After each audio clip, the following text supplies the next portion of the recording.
como es la cannabis en uso curativo. ¿Es buena? ¿Es mala? ¿Cómo se debe administrar? ¿Cuáles son los cuidados? ¿Puede llegar a generar quizás algún tipo de adicción en el futuro?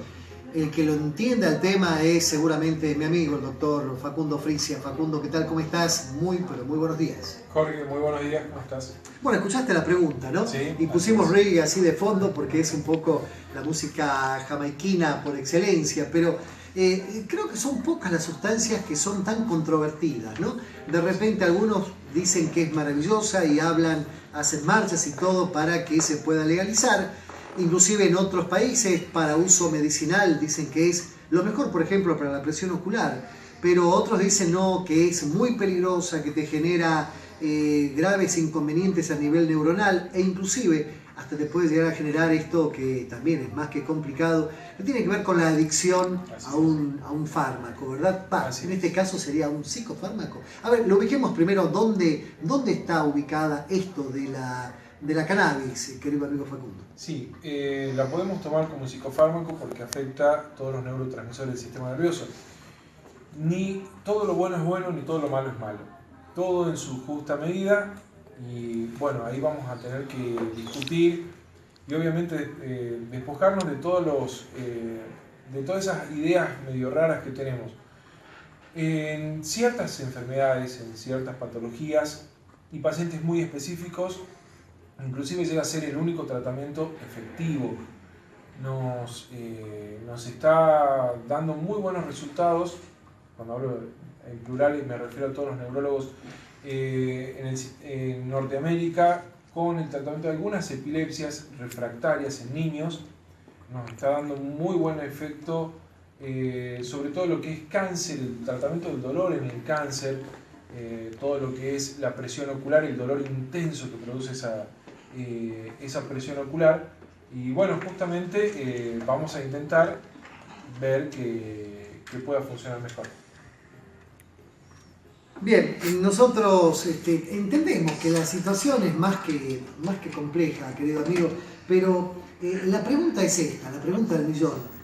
Si vos como profesional, ¿le dirías a una persona que tiene algún inconveniente que consuma cómo? Porque hay muchos miedos al respecto, ¿no? Sí, bueno, en nuestra sociedad, sobre todo, levantar todos estos mitos y echar luz sobre estos mitos es complicado. A ver, en sí produce adicción, pero es muchísimo menos que, por ejemplo, la adicción que produce el cigarrillo común. Porque los neurotransmisores que, digamos, altera el cannabis no produce bloqueo de receptores. Es decir, en el sistema nervioso, el sistema nervioso lo podemos más o menos imaginar o comparar con el sistema eléctrico, donde hay enchufes. Son las sinapsis neuronales, es decir, la unión de un nervio de una neurona con el de la otra. En esas sinapsis hay neurotransmisores, sustancias químicas. El impulso, la información eléctrica que llega de un lugar al otro lo hace a través de químicos. Y justamente esos neurotransmisores, o sea, el receptor, el bloqueo del receptor, digamos, no se altera no se bloquea con el cannabis. Lo que sí sucede con muchas otras sustancias, sobre todo los cigarrillos. Y bueno, pero el problema pasa acá, a ver, cuando no hay una indicación médica, y esto es tomado en forma muy superficial y hasta de broma, en realidad es muy complicado porque viene a ser la puerta de entrada a drogas mucho más pesadas y mucho más complicadas. Yo creo que la marihuana de uso medicinal es una cosa, la marihuana de uso de esparcimiento es otra total y absolutamente distinta. El grupo etario más complicado es el de los niños, niños muy pequeños y adolescentes, donde ellos no tienen conciencia, digamos, del poder que tiene la marihuana de afectar a su sistema nervioso y que va a ser la puerta de entrada a otras drogas que no es lo mismo, por ejemplo, que en un adulto, donde, bueno, depende de qué adulto hablamos, ¿no? Pero puede tener más conciencia de esto, de los riesgos que produce.